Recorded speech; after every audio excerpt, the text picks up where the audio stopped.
बिस्मिल्लाहिर्रहमानिर्रहीम अस्सलाम वालेकुम नाजरीन, मैं हूं अहमद फवाद और आप देखते हैं मुझे मेरे यूट्यूब चैनल और फेसबुक पेज पर। नाजरीन, आज दो बहुत ही अहम इश्यूज हैं जिन पर आज के इस वीलॉग में आपको डिटेल्स जो है वो बताऊंगा। और आज के इस वीलॉग में मेरे साथ मौजूद होंगे सीनियर सहाफ़ी फ़याज़ साहब। Sir, thank you very much, आपने हमें वक्त दिया।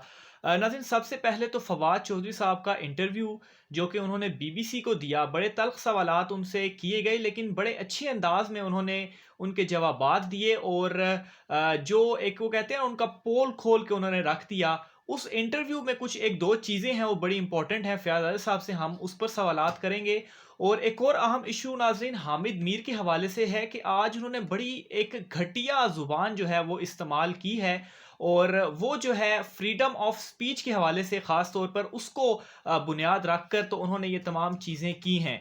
फ़याज़ साहब से सबसे पहले तो सर आपसे मैं ये जानना चाहूँगा, फ्रीडम ऑफ स्पीच से क्या मुराद है कि आप मतलब क्या वाकई पाकिस्तान में फ्रीडम ऑफ स्पीच नहीं है? क्या सहाफ़ियों को बोलने का यहाँ पर इजाज़त नहीं है? आप भी 20-22 बरस से सहाफ़त में हैं, तो आपको भी क्या इसी तरह से बोलने की इजाज़त नहीं होती?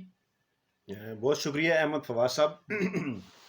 किसी साहबी के घर में घुस के पहले आप तुमने सुन उस पर तशद्दुद किया, हम बताएंगे कि तुम्हें तुम्हारी बीवी ने गोली क्यों मारी। बस इतना ही बताना था। Thank you very much. इतने मर्द के बच्चे हो, इतने बहादुर हो, तो सीना तान के कहो ना, हाँ जी मैं इसके घर में घुसा हूं। लेकिन तुम इतने बुज़दिल हो, इतने बेगैर। ये जरा सुनिएगा। तो हम आपके घर में तो नहीं घुस सकते, आपके पास टैंकी और बंदूकें हैं, लेकिन हम आपके घर के अंदर की बातें आपको बताएंगे और ये भी बताएंगे कि किसकी बीवी ने किसको क्यों गोली मारी और उसके पीछे कौन जनरल रानी थी। समझ आ गई है ना मैं क्या कह रहा हूं? अब अगर आइंदा किसी साहबी के घर में घुस के तुमने उस पर तशद्दुद किया, हम बताएंगे कि तुम्हें तुम्हारी बीवी ने गोली क्यों मारी। बस इतना ही बताना था। Thank you very. अच्छा, घर की बातें बताएंगे। देखिए जी, सबसे पहली बात तो ये है ना कि जब आप गुस्से में आ जाते हैं ना, तवाज़ुन जब आप खो देते हैं, जिस तरह आमिर मीर साहब ने आज ये तकरीर की है वहाँ पे जलसे से, जिस तरह वो खिताब कर रहे थे, तो उसका ये मतलब है कि आप तवाज़ुन खो गए, आप गुस्से में आ गए, अब आपके मुंह से जो बातें निकलेंगी उनके ऊपर आपका कंट्रोल नहीं है। अच्छा, दो बातें हैं। एक तो मैं किसी बगैर उसमें तफसील में जाने से आपको ये बताना चाहूँगा कि एक तो सबसे पहले हम उस हमले की मजम्मत करते हैं जो उनके ऊपर हुआ, जो जिसने भी किया। अभी उसके हवाले से तहकीकात होनी है, सारी चीज़ें जो है वो सामने आएंगी। ऐसा जो है वो बिल्कुल नहीं होना चाहिए, चाहे कोई जो भी शख्स कोई भी बात करे। लेकिन सवाल ये है कि मैंने उन साहब का एक वीलाग सुना और उन्होंने अपने वीलाग में जिक्र किया एक टीवी एंकर की तरफ कि वो 10 बजे शो करता है और वो हर लड़की को अपनी बीवी बनाना, इस किस्म की उन्होंने को बात की कि वो हर लड़की को बीवी बनाना चाहता है और जिसको बीवी नहीं कोई बना सका खवातीन के हवाले से उसको वो अपने बेडरूम में वैसे ले जाता है और जिसको वैसे नहीं ले जा सकता उसको बीवी बना लेता है। मतलब उन्होंने, अच्छा, आज इन्होंने कहा कि हम आपको आपके घर की बातें बताएंगे और आपकी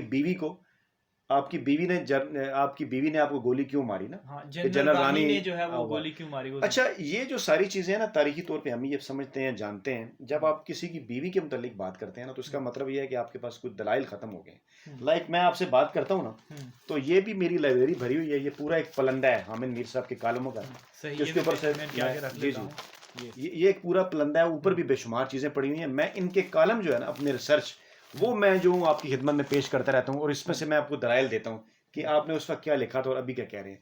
जब आपके पास दलाइल नहीं होते ना, फिर आप बात करते हैं बीवियों की, कि आपके घर में आपकी बीवी की बात करूंगा, फलां बंदा शराब पीता है, फलां बंदा ने शादियां इतनी की हुई हैं। ये लोगों के ज़ाती इश्यूज हैं। इसके ऊपर अगर एक साफ़ी बात करना शुरू कर दे तो मेरा ख्याल है कि वो साफत नहीं कर रहा बल्कि वो गलाजत कर रहा है। और फिर एक और बात मैं आपको कहूँ कि अभी लोगों को कुछ शक भी पड़ेगा ना, जैसे आमिर मीर साहब भी, बाकी लोग भी, उन्होंने जिक्र भी किया कि कुछ यूट्यूबर आ जाएंगे।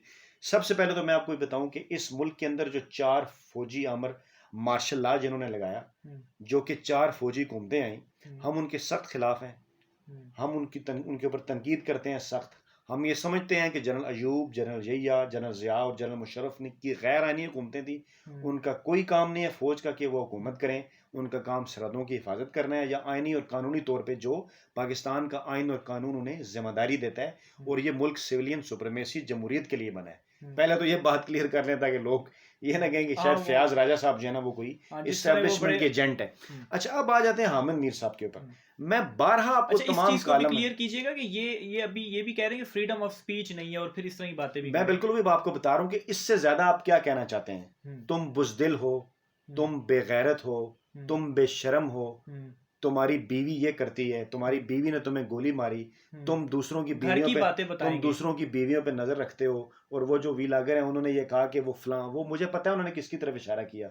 उन्होंने कहा यार, वो उन्होंने कहा कि एक एंकर 10 बजे भी प्रोग्राम करेंगे। वो सबको पता है उन्होंने यार वाई के किस एंकर की तरफ इशारा किया। और उन्होंने उनकी जाती जिंदगी के मुतालिक कहा जी उन्होंने बहुत ज्यादा शादियां भी की हुई हैं। अब किसी ने अगर एक शादी की है, 2 3 या 4, तो उसका क्या लेना देना है। और फिर उन्होंने ये भी कहा कि आप उन पर बुरी नजर रखते हैं। तो क्या ये कौन सी आजादी है सहाफत है, मुझे समझाएं। मैंने अभी आपसे ये बात की है ना, मैं एक दफा फिर कर देता हूं कि मैं पाकिस्तान में आने वाली चारों फौजी गैर आईनी और गैर आईनी और गैर कानूनी हुकूमतों की मजम्मत करता हूं। नहीं आनी चाहिए थी, गलत किया उन्होंने। मुल्क में जमहूरियत होनी चाहिए। अब देखते हैं मुझे सुबह कौन उठाता है।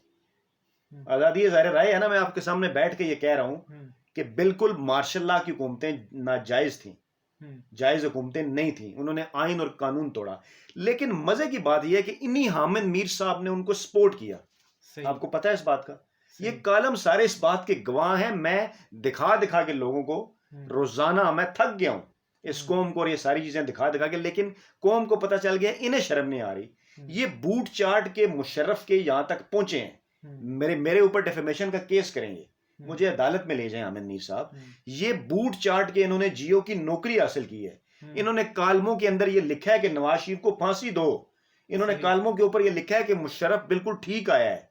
इन्होंने कालमों के अंदर मुशर्रफ को कौम का मसीहा साबित किया है। अच्छा, आज मुशर्रफ के वाले जी बिल्कुल, कि वो बाहर चला गया बुज़दिल, इन्होंने कहा वो बुज़दिल चूहा है। उस बुज़दिल चूहे को जब वो इक़्तिदार में आया था उस दिन आपने बुज़दिल चूहा क्यों नहीं कहा था? क्योंकि आज आप जिस पोजीशन पे हैं, आज आपकी इस पोजीशन की वजह से जो बच्चे जिंदगी एंजॉय कर रहे हैं, मैं ये कतन आपके घर की बात नहीं करना चाह रहा, हमारे लिए वो काबिल एहतराम है। आपके बीवी बच्चे जो जिंदगी एंजॉय कर रहे हैं वो आपकी उस हराम की कमाई की वजह से कर रहे हैं, जो हराम आपने मुशर्रफ की गैर आईनी और गैर कानूनी हुकूमत को सपोर्ट करके कमाया। आपने अल्लाह को जवाब देना है। शर्म करें। हमारे ऊपर इल्जाम लगाते हैं ना, आए हमारे अकाउंट्स चेक करें, हमें बताएं जो लोग इतने अरसे से बेरोजगार हैं उनको ISPR ने कितने पैसे दिए हैं। सही, ठीक है, उसके बाद बाकी सारा मामला चलेगा। अच्छा, इसी तरह का एक सवाल जो है वो फवाद चौधरी साहब से जो इंटरव्यू लिया BBC ने, उन्होंने भी एक सवाल किया और वो रिलेटेड था तलत हुसैन साहब के शो से, कि उनका शो जो है वो सेंसर होता था, इस वजह से वो बंद हो गया। लेकिन फिर उन्होंने बड़ा अच्छा जवाब दिया कि वो सेंसर नहीं बल्कि उनकी रेटिंग्स नहीं थी। जाहिर सी बात पाकिस्तान में रेटिंग नहीं है शो की, तो टीवी चैनल्स को पैसा नहीं आ रहा, तो उन्होंने तो निकालना ही था। अहमद फवाद साहब, ये बात बिल्कुल दुरुस्त है कि तलत हुसैन साहब के प्रोग्राम की रेटिंग नहीं आ रही थी। और उससे पहले तलत हुसैन जिस जियो टीवी पे प्रोग्राम करते रहे, उसको बाकायदा एक तरह का ये कहना चाहिए कि उन्होंने इतने बुरे भले अल्फाज से पुकारा, डान टीवी पे दीगर किसी जगह पे बैठ के बाकायदा उन्होंने ये कहना चाहिए कि शायद गालियां दी कि वो उनके मौका भी अगर कभी मिला तो वो जियो के ऊपर काम नहीं करेंगे। बाद में जब उनके मफादात मिले इमरान खान के बुक्स में और सारी चीजों में, जैसे हामिद मीर और तलत हुसैन की आप मिसाल ले लें कि तलत हुसैन साहब ने जब हामिद मीर के ऊपर हमला हुआ तो उन्होंने इन्हें झूठा करार दिया था। वो कालम है मेरे पास, वो अपनी वीडियो में बता चुका हूं मैं। और उन्होंने कहा था कि ये गलत कर रहे हैं ISI के ऊपर इल्जाम लगा के। और हामिद मीर साहब भी उस वक्त तपे थे। हम जर्नलिस्ट जर्नलिज्म का हिस्सा, हमें सारी चीजों का पता है। अच्छा, फिर इन्हीं हामिद मीर साहब के जो है वो इन्हीं हामिद मीर साहब ने अपने कालमों में नजम सेठी के ऊपर इल्जाम लगाया हुआ है कि वो बाहर से पैसे लेते रहे हैं। कालम में दिखा चुका हूं। नजम सेठी साहब ने मलक रियाज का भी, जी नजम सेठी साहब ने तलत हुसैन के ऊपर इल्जाम लगाया हुआ है कि वो CIA से पैसे लेते हैं। तलत हुसैन साहब ने नजम सेठी के ऊपर इल्जाम लगाया कि वो मलक रियाज से पैसे लेते हैं। इतने तो ये सारे एक दूसरे के ऊपर जो सारे सबूत ये खुद पेश करते रहे हैं। आज ये आजादी सहाफत के चैंपियन बनते हैं। और जो फवाद चौधरी साहब ने कहा, बिल्कुल उन्होंने दुरुस्त कहा।